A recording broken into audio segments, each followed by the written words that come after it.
네, 오늘도 한번 공부해 볼까요? 일단 이 화법과 작문 3모에서의 요 내용들이 중간고사 시험 범위로 되는 학교가 좀 있다고 해서 한번 풀어보겠습니다. 첫째 질문부터 들어가 볼게요. 다음은 학생의 발표이다. 물음에 답하시오. 발표자는 학생이고요. 그리고 발표니까 화법이 되겠죠, 그쵸? 그래서 학생에 맞게끔 잘 표현이 됐는지 한번 생각해 보면서 읽어보셔야 되고, 발표니까 당연히 말하기의 방법, 이거는 꼭 나오게 돼 있기 때문에 늘 염두에 두고 읽어 두셔야 돼요. 목이 많이 좀 잠겨서 듣기가 좀 불편하실 것 같기는 한데 여튼 해봅시다. 안녕하세요. 발표를 맡은 땡땡땡입니다. 이름도 좀 해주시지. 자기소개죠 뭐, 그쵸? 근데 학생인데 학생이 학생한테 발표하는데 왜 존대를 쓴다고요? 뭐 이런 건 너무 쉽죠? 공식적인, 그치? 격식을 차려서 발표해야 되는 그러한 자리니까 여러분 하고 부르고 있네요. 부르는 효과는 뭐겠어요? 집중시키는 거예요. 관심, 친숙하니까. 뭐 이러한 어떤 효과를 얻기 위해서 여러분 하고 부르고 있죠. 만원권 지폐를 자세히 보신 적이 있나요? 요즘 이러한 문제가 굉장히 잘 나옵니다. 어떠한 문제냐? 경험이나 배경 지식, 그러니까 청중과 공유하고 있는 배경 지식을 뭐 경험을 활용하여 이런 말 굉장히 문제 잘 나와요. 요즘요. 요즘 거의 뭐 핫템이다 이렇게 볼 수 있거든요. 그러니까 그 부분 꼭 기억하고 계셔야 돼요. 지금 만원권 지폐를 자세히 보신 적이 있나요?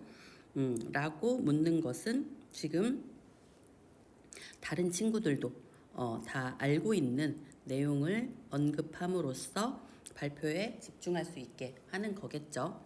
일단 질문하고 있어요. 질문하고 있고 바로 뒤에 청중의 반응을 확인하며 이러한 것이 나오면 그거에 대해서 굉장히 신경을 쓰면서 발표를 진행하고 있는 것이다. 이렇게 생각하시면 되고, 여기에서는 사실 되게 좀 얄미우신 게 문제를 내신 유형이 좀 얄미운 게 어떤 청중과 이렇게 질문하는 게 한 4개 정도 나와요. 4개 정도 나오는데 그 중에 한 개만 그 주인공은 누구일까요? 청중의 대답을 듣고 네, 바로 왕입니다. 딱 한 개만 청중의 반응을 살피죠.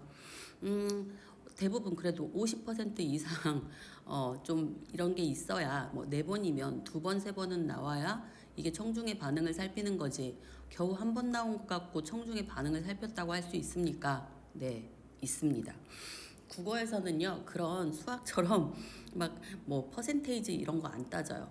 우리 연세법도요 꼬리에 꼬리를 무는 표현법 그것도 딱 한 번만 나왔어도 연세법이에요.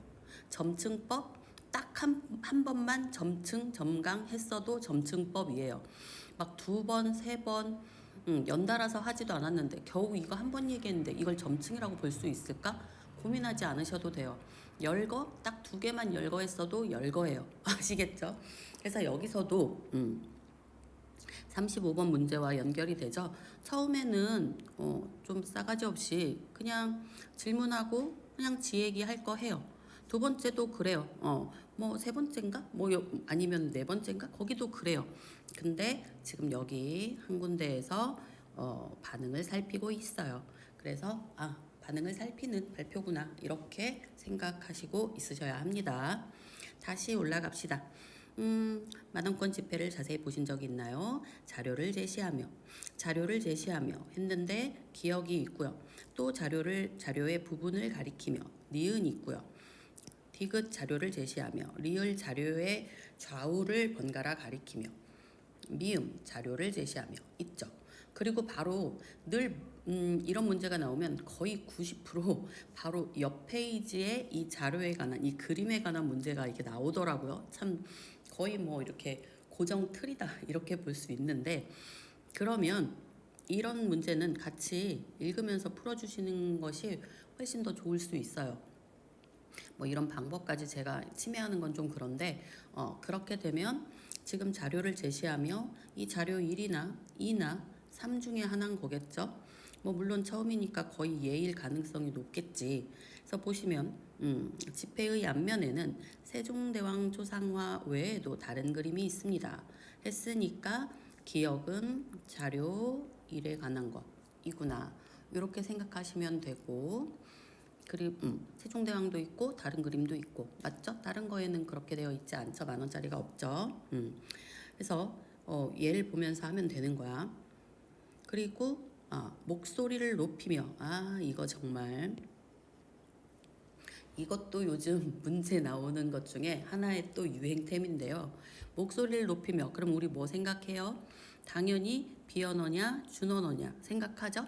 그런데 목소리를 높이는 것이니까 비언어가 아니고 준언어에 해당할 거 아니에요. 그렇죠? 그러면 나는 뭔가 하나를 해결해 내겠구나 라고 하는 뿌듯함이 생기죠. 이 문제를 맞추겠구나. 그런데 요즘은요, 이게 준언어냐 비언어냐를 모르는 분이 있으십니까? 없어요. 그렇기 때문에 준언어를 사용해서 라는 말로 답이 그러니까 정답이 되기가 굉장히 힘들고요. 뒤에 그 효과까지, 이 준언어적 표현을 사용해서 나타난 효과가 뭐냐, 요거를 확실하게 인지를 하셔야 돼요. 거의 요즘 문제는요, 준언어 비언어는 다 맞게 해요. 그래서 이거 준언어 맞아, 이거 답 2번이야, 큰일 납니다. 이 준언어를 사용함으로써 어떠한 효과가 있었느냐, 얘가 지금 목소리를 높이며 말하는 게 뭐예요? 바로 1월 오봉도입니다. 그럼 이 1월 오봉도가 이 자료 1에서 보면 이 부분이잖아요. 그 1월 오봉도를 알려주기 위해서 목소리를 높이고 있는 거예요. 그리고 바로 뒷문장까지 보면 저는 이 그림에 담긴 특별한 의미에 대해 말씀드리고자 합니다. 이 그림은 당연히 1월 오봉도겠죠. 그러니까 지금 이 준언어를 사용해서 1월 오봉도라는 거에 대해서 설명하겠다는 걸 보여주기 위해 이 발표의 어떤 주제, 화제인 1월 오봉도를 강조하기 위해서 목소리를 높이고 있죠. 그러면 아까 문제까지 제가 얘기를 했으니까 2번 가봅시다. 35번에 2번이요. 보시면 3번이네. 3번이요. 3번을 보시면 준언어적 표현을 활용하여, 여기까지 읽고 답이다 이러시면 안 되는 거예요. 적절한 거니까. 그래서 이거는 맞아. 근데 그 준언어적 표현을 활용해서 제가 금방 뭐라고 그랬어요? 발표 대상이 뭔지를 알려준다고 그랬죠. 근데 여기서는 발표 대상의 특징을 강조하고 있다. 발표 대상이 여기서 10,000원짜리입니까? 만약에 발표 대상이 10,000원짜리라고 생각을 하셨다면 그 안에 그려진 1월 오봉도가 그 10,000원짜리의 특징이 되겠죠. 그렇게 착각하게 되면 완벽하게 맞는 문장이 되는 거지, 지금 3번이.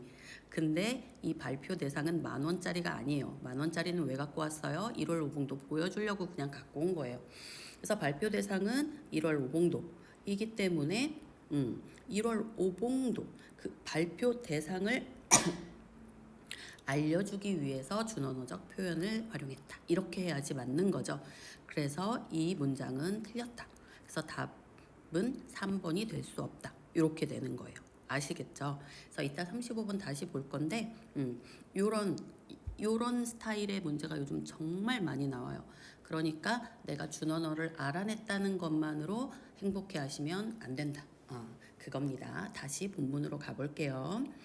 그래서 저는 이 그림에 담긴 특별한 의미에 대해 말씀드리고자 합니다. 이게 바로 지금 발표 시간의 어떤 화제, 주제가 된다. 이렇게 보시면 됩니다. 그래서 1월 오봉도는 이제 본격적으로 본론으로 들어가겠죠. 왕권을 상징하는 대표적인 궁중 장식화입니다. 1월 오봉도에 대한 어떤 개념이네요.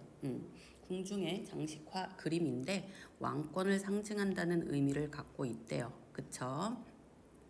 그래서 제시된 자료의 부분을 가리키며 이러면 지금 옆에 자료 2를 보시면요. 자료 2도 지금 오봉도죠. 근데 1월 오봉도를 볼 때 지금 자료의 부분이라고 했는데 얜 전체 다잖아요. 그러니까 자료 2가 아니고 아직 자료 1에 머물고 있다. 이렇게 보시면 돼요. 얜 부분이잖아. 그죠? 그러면 니은도 자료 1이다. 이렇게 생각하시면 되죠. 그래서 가리키며 여기를 보시면 해와 달, 산, 소나무, 물 열거 쓰이고 있고 얘네들이 1월 오봉도에 쓰인 소재들이네요. 그려져 있는 것을 확인할 수 있습니다. 이는 왕권이 해와 달, 물처럼 영원하며 산처럼 굳건하고 소나무처럼 무성하기를 바란다는 그렇군. 그러니까 일종의 상징적인 그림이다 이거죠. 그래서 왕권을 영원하고 굳건하고 무성하기를 바라는 유교. 조선은 유교잖아요. 그죠? 유교 경전의 내용을 그림으로 표현한 것입니다. 이렇듯 이 그림에는 왕실의 무궁한 번영에 대한 염원이 담겨 있습니다. 이게 어떤 1월 오봉도가 그려진 이유이고 상징하는 바이네요. 그죠? 그리고 나서 이제 1월 오봉도의 어떤 의미, 상징을 알았다면 그 다음은 구조를 살펴본대요. 1월 오봉도의 구조를 살펴보면 흥미로운 점을 발견할 수 있습니다. 안 흥미로울 수도 있는데 다들 이제 관심 집중시키려고 그러는 거겠죠. 디귿 자료를 제시하며 이것은 1월 오봉도의 조형적 구조를 선으로 나타낸 것입니다. 선으로. 그러니까 바로 디귿의 자료가 자료 2를 활용하고 있는 것이다. 이렇게 되는 거지. 그지? 대칭 구조가 선명하게 드러나죠. 대칭 구조 뭔지 아시죠? 데칼코마니 이렇게 딱 반 접어서 촥 이렇게 해서 드러나시죠? 하고 또 묻고 있지만 여기서도 그냥 싸가지 없이 그냥 자기 할 일 하죠. 제시된 리을 자료의 좌우를 번갈아 가리키며 리을 자료 여전히 뭐 자료 2겠죠. 디귿과 리을은 자료 2를 활용하고 있다. 그래서 자료의 좌우를 번갈아 가리키며 중앙을 기준으로 해와 달의 위치, 산봉우리의 높낮이와 크기, 물줄기의 위치까지 좌우가 대칭을 이룹니다. 그렇군요. 그죠? 요거 얘기하는 거죠. 지금 산이 가장 높고 그 다음 얘네들 뭐 이렇게.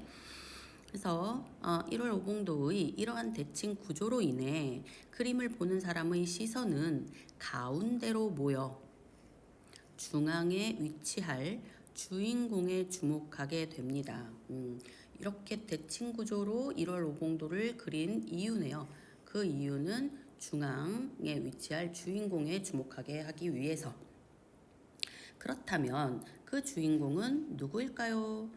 이걸 모르면 안 되겠죠. 왕실의 무궁한 이러면서 왕실 얘기했으니까 왕실의 주인공은 킹이다. 그죠? 왕이겠죠. 그래서 여기에서 드디어 청중의 대답을 듣고 아까도 말씀드린 것처럼 청중의 그 반응을 그치? 질문을 하고 나서 살피고 있죠. 그러면서 상호작용하고 있다. 이렇게 생각하실 수 있다라는 겁니다. 그래서 묻고 있습니다. 네, 바로 왕입니다. 지가 묻고 지가 답하고 문답법 또 쓰고 있고요. 1월 오봉도는 항상 왕의 뒤편에 위치했습니다. 그러니까 백그라운드, 그치?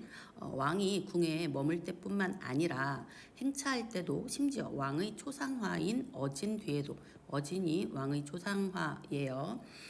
놓여 있었습니다. 그러니까 어느 때에도 항상이라는 말이 있죠. 이 항상이라는 말이 학생 37번의 학생 2의 말과 지금 대비를 이루는 부분인 거예요. 그래서 여튼 자료를 제시하며 자료 계속 봐야겠네. 자료를 제시하며 이것은 어진의 밑그림을 점검하는 모습을 표현한 것입니다. 그렇다면 자료 3이겠죠. 지금 밑그림 살펴보고 있네요. 그래서 화가가 작업 중인 어진 뒤에도 1월 오봉도를 세워둔 것이 보이시나요? 하고 또 묻고 반응 없잖아요.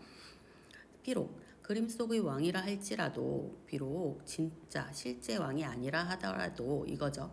그 뒤에는 반드시 1월 오봉도가 있어야 했던 것입니다. 이는 1월 오봉도가 그 자체로는 미완성의 배경일 뿐이며 중앙에 왕이 있어야 비로소 그 의미가 완성된다는 것을 보여줍니다.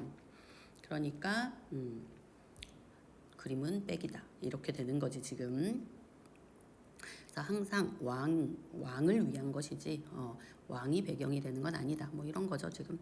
그래서 1월 오봉도는 왕을 중앙에 위치시킴으로써 왕이 우주 만물의 중심에서 모든 것을 잘 다스려야 하는 존재임을 부각합니다. 더 도드라지게 합니다. 뭐 이거죠. 우주 만물의 중심에 있다는 것 왕이. 그래서 왕의 위엄을 드높이는 1월 오봉도는 왕에게 바른 통치의 책무를 일깨우는 기능도 했던 것입니다. 위엄을 드높이는 역할만 하는 게 아니라 그러므로 우주 만물의 중심이니까 모든 것을 잘 다스려야 한다. 바른 통치를 해야 한다. 그러한 책임, 의무를 일깨우는 기능도 했다. 기능까지 얘기해주고 있네요. 우리 각자의 인생이라는 배경 앞에서 우리 인생과 지금 연결시켜서 일종의 추론을 하고 있는, 유추를 하고 있는 거, 추론이란다. 유추를 하고 있는 거죠. 인생이라는 배경 앞에서, 인생이라는 배경이라는 건 위에서 1월 오봉도와 이제 대응이 된다라고 보시면 되죠. 그 우리 인생의 주인공은 바로 나죠. 왕과 대응이 되는 거지. 그래서 주인공인 우리도 바로 서야 삶이 완성되는 것은 아닐지 생각해 봅니다.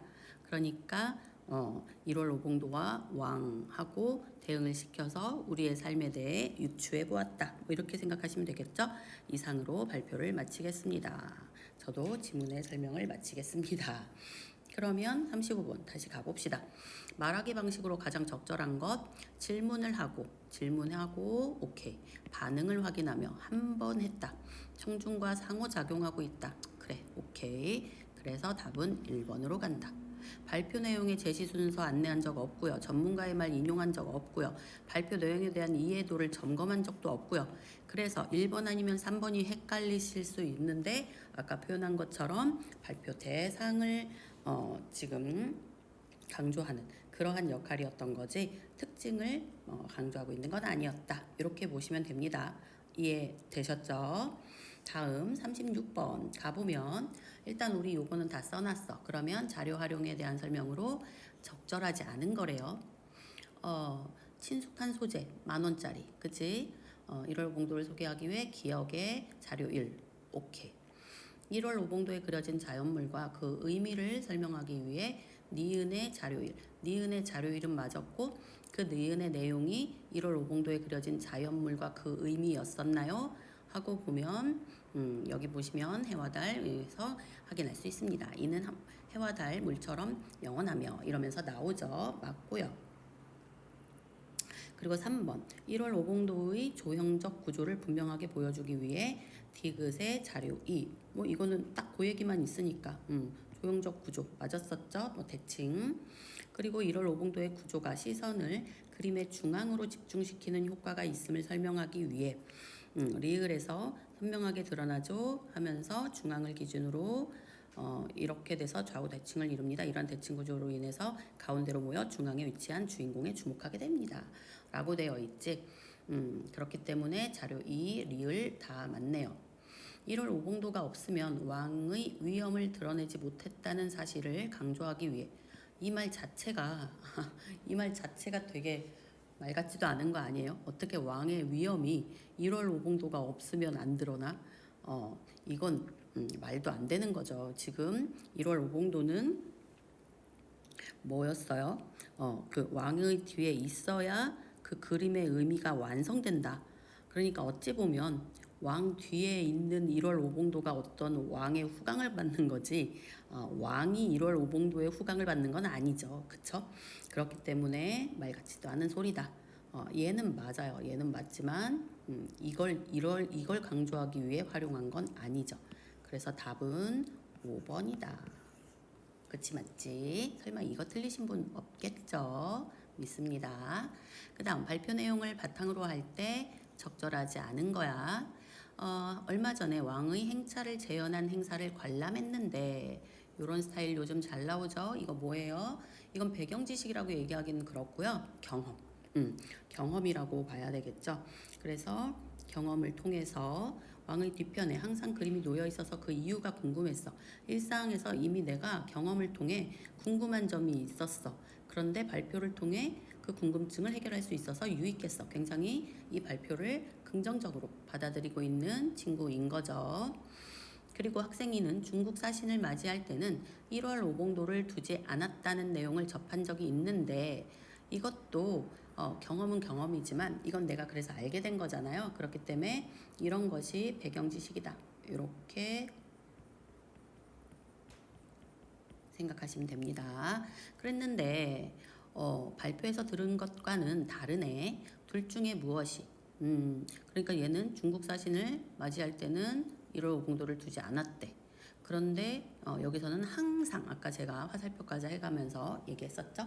항상이라고 얘기하니까 다르네. 차이점을 얘기하고 있는 거죠. 언급하고 있죠. 그래서 둘 중에 무엇이 사실인지 확인할 수 있는 자료를 내 스스로 찾아봐야겠어. 탐색해 봐야겠어. 이거지. 학생 3 궁궐 견학을 갔을 때 경험이죠. 1월 오봉도의 자연물은 음양 오행의 조화를 상징한다고 들었어. 경험을 통해서 배경 지식을 얻게 되는 거죠. 그죠?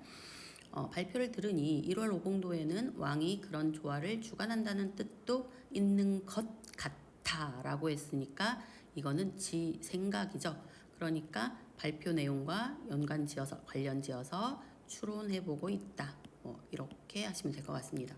그러면 가봅시다. 학생 이름 발표에서 새롭게 알게 된 정보의 효용을 긍정적으로 오케이 맞죠? 학생 2는 발표 내용과 관련하여 추가적인 정보를 탐색하려 하고 있죠. 그쵸? 그리고 학생 3은 배경 지식과 발표 내용을 결합하여 발표에서 언급되지 않은 내용을 추론. 그치. 학생 1과 학생 2는 이제 엮은 거 잘 봐야지. 모두 둘 다 발표 내용의 타당성을 비판적으로. 사실 비판이라는 게 뭐 부정적이라는 그런 느낌은 아닌데 아무튼 이게 잘 됐는지 잘못됐는지 한번 봐야 되겠어. 이런 걸 따지는 게 비판적이잖아요.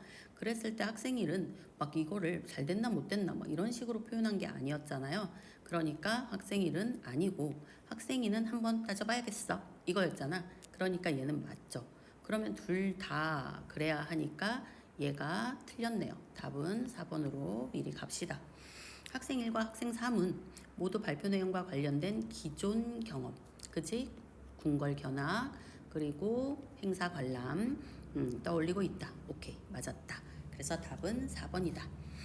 괜찮았나요? 시험에서는 내신에서는 이거보다 더 디테일하게 나올 수도 있기 때문에 문장 하나하나를 꼼꼼하게 한번 해석해 보셔야 되고요. 그리고 나서도 잘 모르겠다 하시면 언제든지 질문해 주시면 됩니다. 고생하셨습니다. 두 번째 질문 바로 들어가 보겠습니다.